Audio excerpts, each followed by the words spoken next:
45 anyos na babae sa Naga City, arestado makalihis magpurbar na magpuslit nin pigtutubudang shabu sa Laogkan Naga City District Jail Male Dormitory. Mantang nasa labi 300,000 pesos nin pigtutubudan man na shabu asin grenade launcher na kuaman sa sarong drug personality sa Milaor, Camarines Sur. Ang detalye, aramon ta sa pagtutok live ni Chris Novelo. Chris?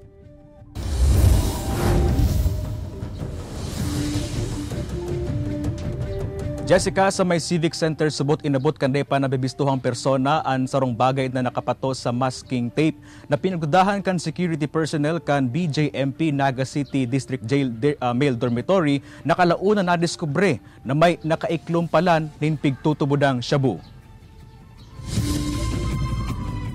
Arestado ang sarang 45 anyos na babaeng ini makalihis magpurbar na magpuslit nin pigtutubudang shabu sa Naga City District Jail Male Dormitory kasuudma.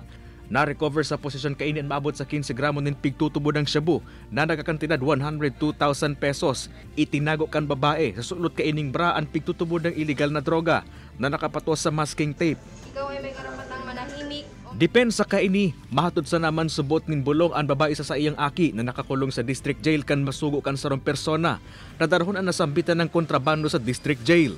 Nautusan lang po akong dalayin yun kasi sabi niya pang anlaw po kaya pang patay ng surot sa papag nila. Hindi ko po siya gusto. Basta hiningaan niya ako ng number. Tapos tinawagan niya ako kanina na sabi niya, payag ka na. Sa ngayon po hindi pa namin na-identify kung sino yung pagdadalhan pero ang dinadalaw niya po sa loob ng ating kulungan ay ang kanyang anak. Arestado man ang sarong babae makalisang ginibong bypass operation kan mga otoridad sa barangay Tarosanan, Milaor, Camarines Sur, Kasubanggi. Apwera kan pigtutubod ng shabu na nasa 50 gramo asin nakakantidad 340,000 pesos. Ano ito? Itong rifle grenade. Nakuha pa sa harong kan target ang sarong grenade launcher. Nakadulag man ang live-in partner kaini na binabagsakan subuot kan darakulang drug personality sa National Capital Region. Accordingly, kumukuha sila ng illegal drugs from the NCR. At there are unconfirmed reports na may mga personalities na nasa gobyerno ang nagbabagsak sa kanila ng illegal na droga. So that is part of our backtracking investigation to uncover who are these personalities.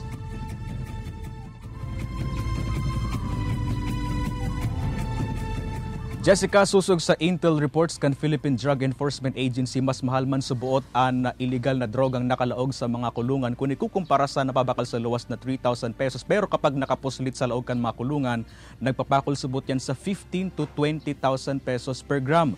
Mientras tanto, Jessica, padagos pa man na pinagahanap kan mga otoridad itong nakadulag sa ginibong bypass operation Kasubanggi sa barangay Tarosanan, Milaor, Camarines Sur. Jessica. Jos Mabalos, Chris.